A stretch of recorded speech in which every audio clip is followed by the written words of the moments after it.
Perkenalkan, nama saya Ustri Rusmiati SPD, mahasiswa PPG dalam jabatan Angkatan 2, jurusan Sejarah Universitas Hamsan Wadi, dengan nomor UKG 2015 0314 3310 serta nomor daftar ujian 2021-2092-96.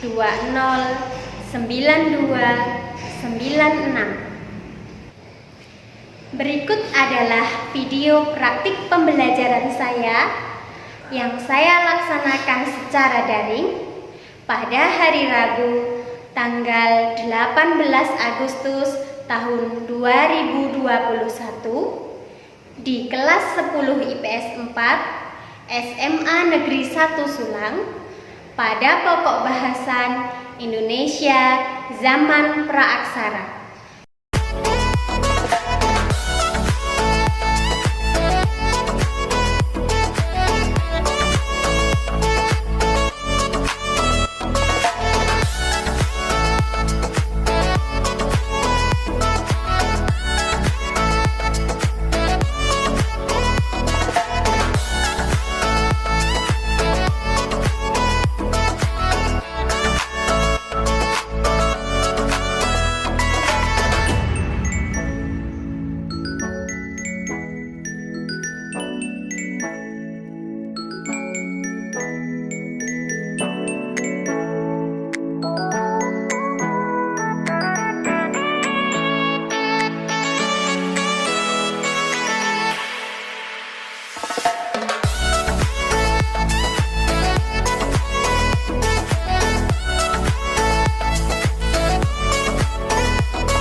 Assalamualaikum warahmatullahi wabarakatuh.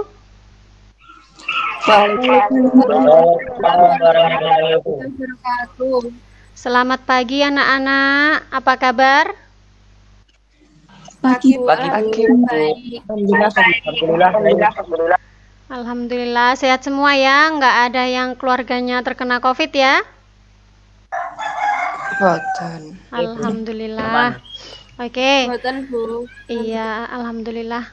Seperti biasa anak-anak, sebelum memulai aktivitas pada siang hari ini, marilah kita berdoa terlebih dahulu kepada Doni. Mohon untuk memimpin doa ya. Silahkan. Assalamualaikum warahmatullahi wabarakatuh. Waalaikumsalam warahmatullahi wabarakatuh.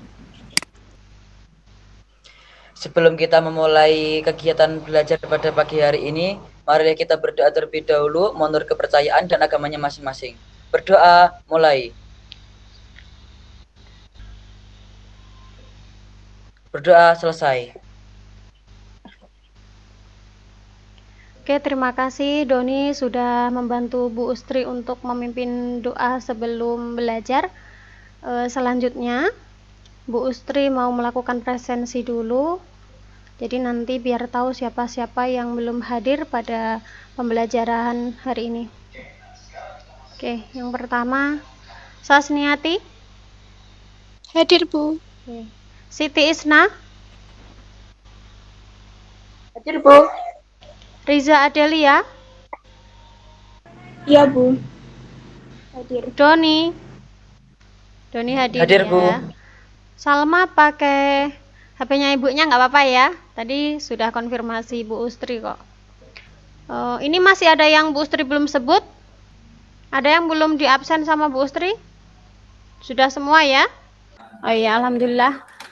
Oke, anak-anak semuanya sudah hadir pada pagi hari ini. Semoga pembelajaran kita nanti lancar sampai dengan akhir. Oke, anak-anak, kalian sudah bisa yel-yelnya SMA Sulang?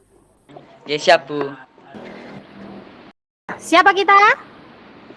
Kami SMA Susulan. SMA Negeri 1 Sulang. Kami siap. Oke lah, cukup. Terima kasih. Nah, anak-anak, pada pertemuan Minggu lalu kita kan sudah membahas tentang masa praaksara, khususnya tentang manusia purba. Nah, maka hari ini untuk subbab terakhir dari KD 3.3, maka kita akan belajar tentang cara hidup manusia praaksara. Nah, sebelum itu marilah kita lihat dulu apa yang akan Bu Sri tampilkan. Sudah, Cah? Bisa dilihat? Nah, ini salah satu contoh kegiatan manusia praaksara. Nah, kalau gambar yang ini kira-kira orang lagi ngapain, Cah? Tanam.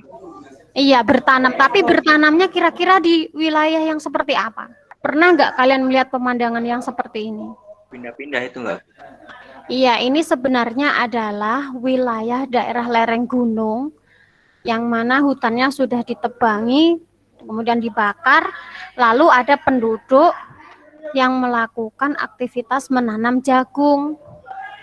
Nah, kalau yang ini saya Bu Ustri yakin kalian itu pasti sudah pernah melihat, bahkan mungkin beberapa kali anak-anak pernah melihat kegiatan yang seperti ini di desa kalian. Mungkin masih ada satu atau dua. Kegiatan apa, Cah? Pandai besi. Iya, betul. Nah, kenapa Bu Ustri memperlihatkan gambar-gambar seperti itu? Karena pada pagi hari ini kita akan belajar tentang KD 3.3, yaitu menganalisis kehidupan manusia purba dan asal-usul nenek moyang bangsa Indonesia, yang mana indikatornya adalah menganalisis corak kehidupan manusia praaksara berdasarkan cara hidup dan hasil budayanya, kemudian menghubungkan corak kehidupan manusia praaksara dengan kehidupan manusia Indonesia di masa kini, kemudian menyajikan informasi tentang corak kehidupan manusia praaksara dan hasil budaya dalam bentuk mind map, serta membuat produk media pembelajaran kreatif mengenai corak kehidupan manusia praaksara dalam hubungannya dengan kehidupan manusia Indonesia masa kini. Nah, anak-anak, minggu lalu Bu Ustri sudah sempat mengirimkan kalian LKPD melalui Classroom ya, yang mana pada kegiatan diskusi seharusnya sudah terlaksana di rumah, sehingga pada pagi hari ini kita dapat melaksanakan kegiatan presentasi dengan lancar. Untuk kelompok 1, siapa yang akan mewakili ini? Oke, monggo Mbak Venda, Bu Ustri persilahkan. Assalamualaikum warahmatullahi wabarakatuh. Waalaikumsalam warahmatullahi wabarakatuh. Biar Alfio yang share screen, nanti Venda yang presentasi gitu ya. Silakan Mbak Venda. Kehidupan manusia praaksara berdasarkan cara hidupnya. Kehidupan manusia praaksara terdiri atas 3 fase, yaitu masa bercorak meramu dan mengumpulkan makanan, masa bercocok tanam, masa perundagian. 1. Masa berburu, meramu, dan mengumpulkan makanan. Hidup berpindah-pindah atau nomaden, peralatan yang digunakan pada masa ini adalah kapak perimbas untuk menebang kayu, memecahkan tulang, dan menguliti binatang, dan kapak genggam untuk menggali umbi dan memotong binatang buruan, serta alat sepi yang berfungsi sebagai pisau. 3. Masa perundagian. Sudah mengenal pembagian tugas atau kerja, pertukangan, dan pengecoran logam seperti perunggu juga sudah dikenal untuk memenuhi keperluan atau peralatan rumah tangga. Masa perundagian ini terjadi pada masa Megalitikum. Sekian dari kelompok 1. Saya akhiri. Wassalamualaikum warahmatullahi wabarakatuh. Waalaikumsalam warahmatullahi wabarakatuh. Berikan aplaus untuk kelompok 1. Oke ya, silakan untuk dilanjutkan ke kelompok 2. Bu Ustri persilahkan. Silahkan kelompoknya Mbak Salma untuk melakukan kegiatan presentasi.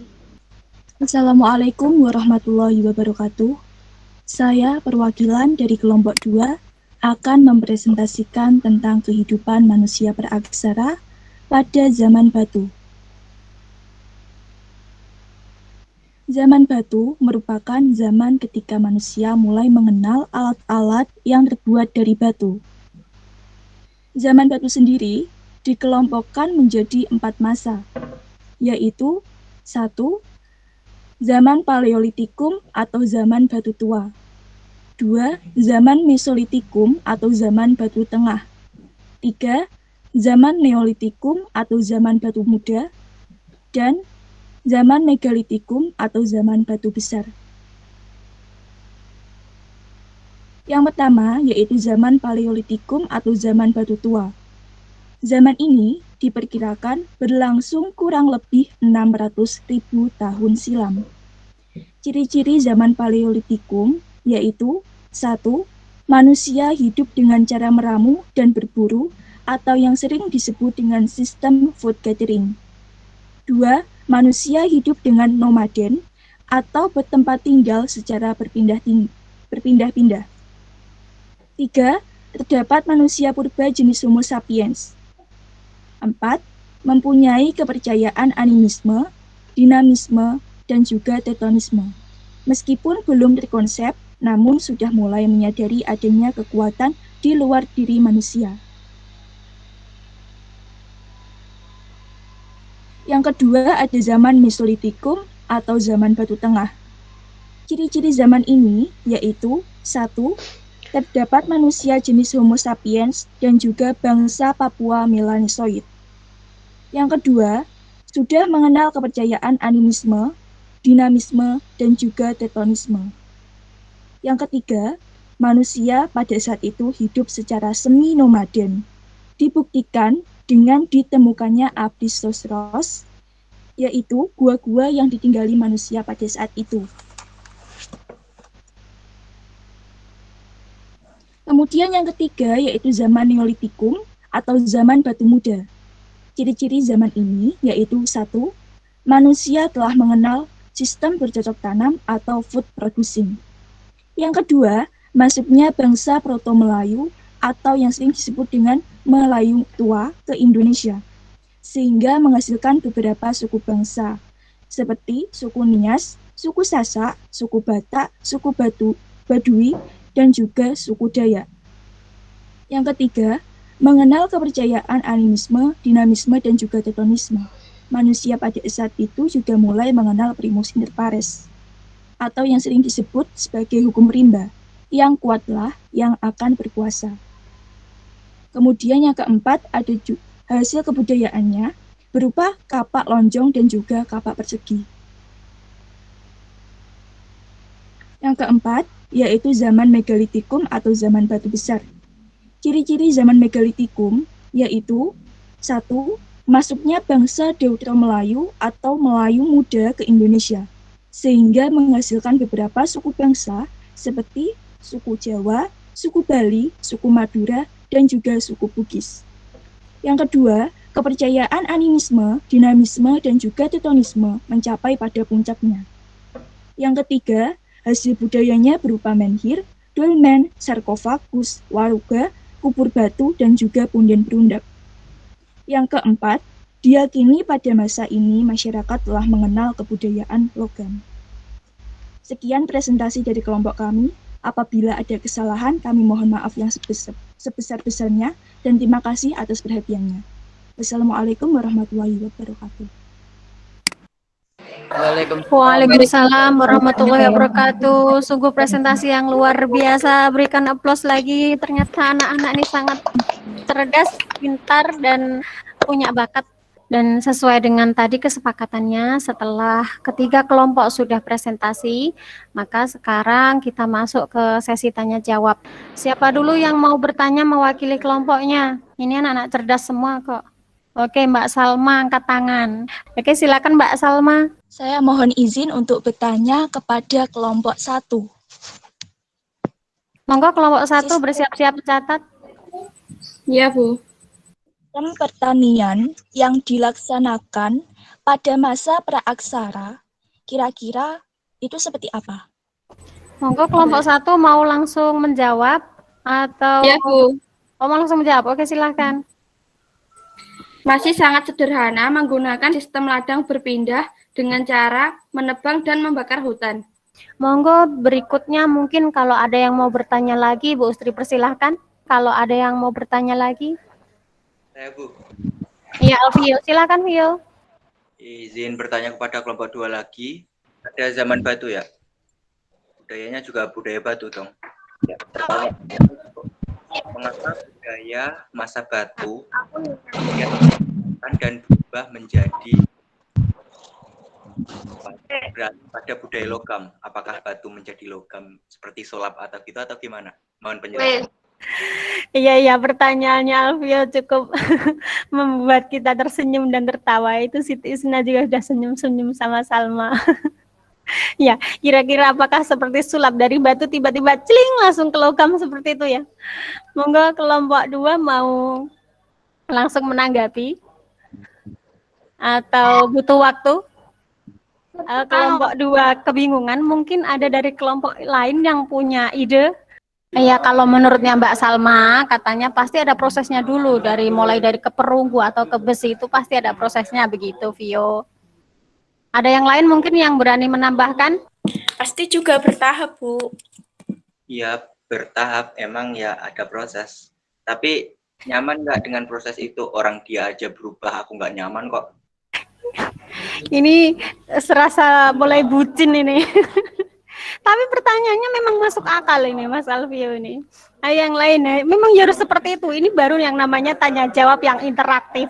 Coba karena teman-temanmu kayaknya sudah mulai pusing, tidak bisa berpikir lagi. Coba kalau menurutnya Alfio sendiri, ini kira-kira seperti apa yo? Buat dari batu tiba-tiba kan logikanya juga nggak mungkin kok langsung mendadak, langsung ganti begitu saja mau pakai logam.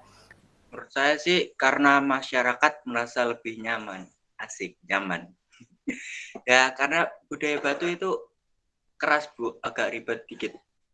Ya dengan adanya budaya logam dan pasti alat-alat yang dihasilkan nggak batu-batu doang, kapak perimbas apa-apa. Kan bosen Bu, batu-batu doang. Dan akhirnya ada alat-alat yang dihasilkan dari logam. Dianggap lebih efektif, kurang lebih seperti itu Bu.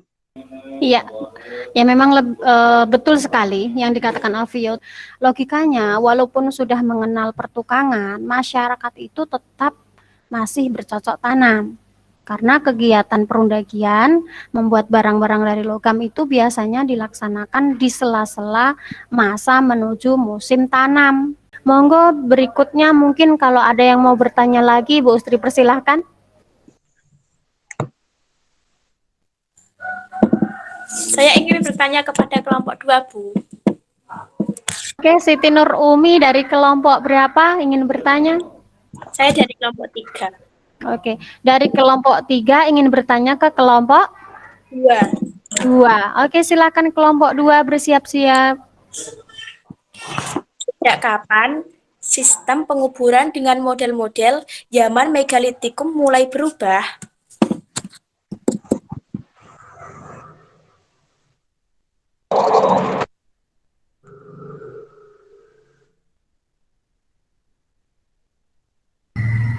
Siapa yang mau mewakili bertanya? Mohon maaf, siapa yang mau mewakili menjawab ini, Mbak Siti Nur Umi sudah mengajukan pertanyaannya? Saya Bu. Oh ya, Juwariah, silahkan. Sejak masyarakat mengenal budaya logam dan setelah berinteraksi dengan berbagai suku bangsa asing yang membawa budaya asli mereka, bahkan sejak mengenal budaya dari India dan Arab. Bagaimana Mbak Siti Nur Umi? Ada pertanyaan lanjutannya? Atau sudah cukup? Sudah cukup, Bu. Oke, kalau sudah cukup sekarang gantian Bu Ustri yang bertanya sedikit ya. Setelah bangsa Indonesia itu, ini kita membahasnya dalam lingkup masa praaksara ya. Mulai mengenal bangsa dari wilayah India. Kalau kita lihat di masa sekarang, dengan India yang corak khasnya kebanyakan masyarakatnya itu beragama Hindu. Iya, Hindu dan Buddha. Nah, kalau kalian lihat di film-film itu, kebanyakan bangsa India itu modelnya kalau ada yang meninggal itu dikubur langsung atau dibakar dulu biasanya. Dibakar dulu. Nah, berarti otomatis tadinya masyarakat Indonesia yang tadinya melakukan konsep penguburan, karena tadinya hanya mengenal konsep kepercayaan, bukan agama, baru kepercayaan, yang tadinya tinggal dikubur aja, bahkan ada yang cara penguburannya itu ditekuk, jadi meringkuk mayatnya. Diwadahi tempayan, dimasukkan dalam peti tapi dari batu, model yang lesung ataupun model yang kotak, lama-kelamaan itu jadinya berubah. Namun sepertinya belum pernah ya ada peninggalan kok peti matinya itu dari logam ya, Cah ya. Kira-kira ini logikanya, kenapa kalau peti dari logam itu, seandainya peti dari logam itu tidak bertahan sampai dengan sekarang? Terutama misalnya besi, kira-kira kenapa, Cah? Karat. Iya, betul, pinter. Kalau besi, misalnya dibuatkan peti mati dari besi, otomatis dalam kurun waktu ratusan tahun itu sudah berkarat. Karena besi mudah sekali untuk berkarat dan hancur. Cukup ya? Cukup, Bu. Oke, Bu Sri, cukupkan saja untuk sesi presentasi dan tanya jawabnya. Namun sebelum nanti kita menuju ke kegiatan penutup, Bu Sri mau menyampaikan beberapa hal. Nah, perhatikan peta konsep ini. Karena ini adalah minggu terakhir dalam pembahasan KD 3.3, yang mana materinya adalah corak kehidupan manusia praaksara. Berdasarkan cara hidupnya, tadi sudah dibahas kelompok 1, terdiri dari masa berburu, meramu, dan mengumpulkan makanan, kemudian masa bercocok tanam tingkat sederhana, kemudian masa perundagian, dan berdasarkan hasil budayanya, terdiri dari 2 zaman, yaitu zaman batu dan zaman logam. Untuk mengetahui sejauh mana pemahaman anak-anakku sekalian terkait dengan materi hari ini, Bu Ustri akan menunjuk salah satu dari kalian untuk menyimpulkan. Coba Alvio, kira-kira kesimpulan apa, pengetahuan apa yang Vio peroleh setelah kita belajar materi pada pagi hari ini, yo? Itu, Bu, kita bisa mengerti apa yang dilakukan leluhur kita yang hidup di zaman praaksara, dan kita tahu apa yang masih bertahan sampai masa sekarang, seperti pandai besi sama itu ladang berpindah. Ya, kurang lebih seperti itu, Bu. Oke, terima kasih Alvio. Oke, jadi anak-anak, tadi kita sudah melalui sesi presentasi, kemudian sesi tanya jawab, dan juga sesi menarik kesimpulan. Nah, sekarang untuk di kegiatan akhir, Bu Ustri akan membagikan soal, namun melalui kuisis. Melalui aplikasi kuisis ini nanti Bu Ustri berharap Bu Ustri bisa mengukur kemampuan kalian setelah kita mempelajari materi pada hari ini. Anak-anak, silahkan akan Bu Ustri bagikan kode kuisisnya. Sudah pernah pakai kuisis ya? Sudah. Untuk kodenya akan segera Bu Ustri kirim ke WA Group. Silakan dipantau sebentar.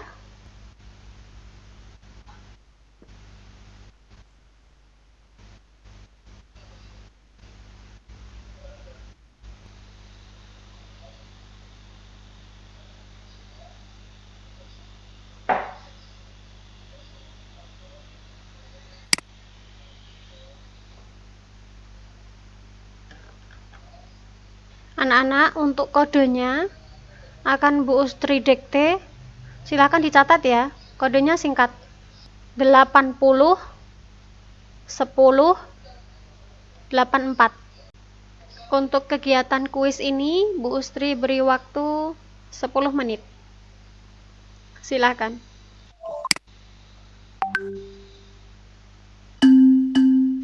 Oke, silakan. Silakan ya.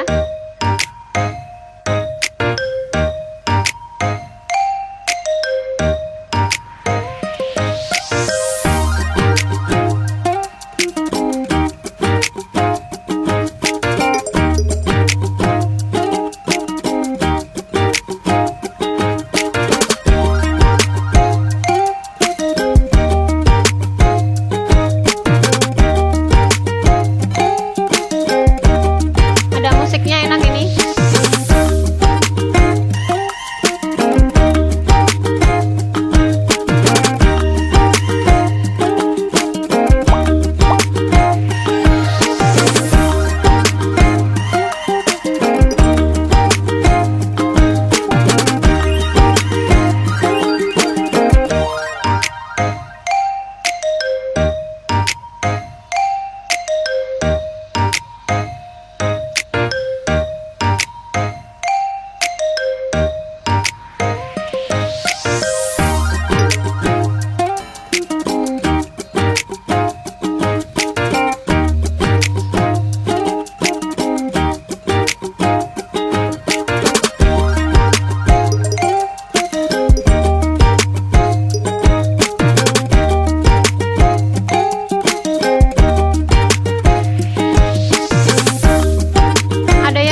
join loh ya, segera.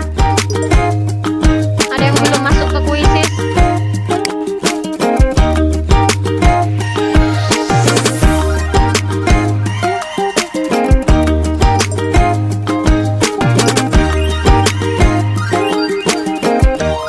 Bu, tadi kodenya error.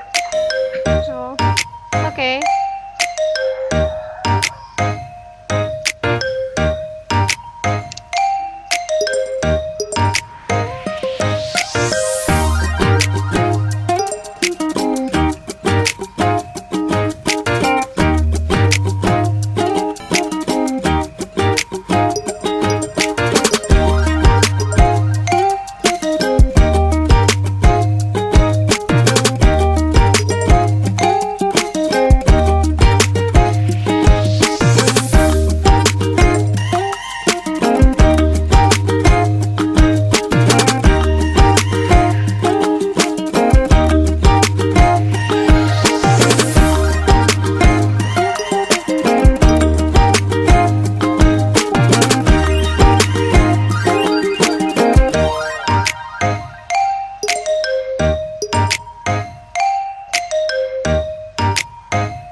Ayo Hindun, semangat.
Beberapa teman kalian keluar dari Meet, mungkin jaringannya trouble.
Oke, mohon maaf waktunya sudah habis. Bu Sri cukupkan saja. Jadi tadi sudah muncul ya 3 peringkat teratas,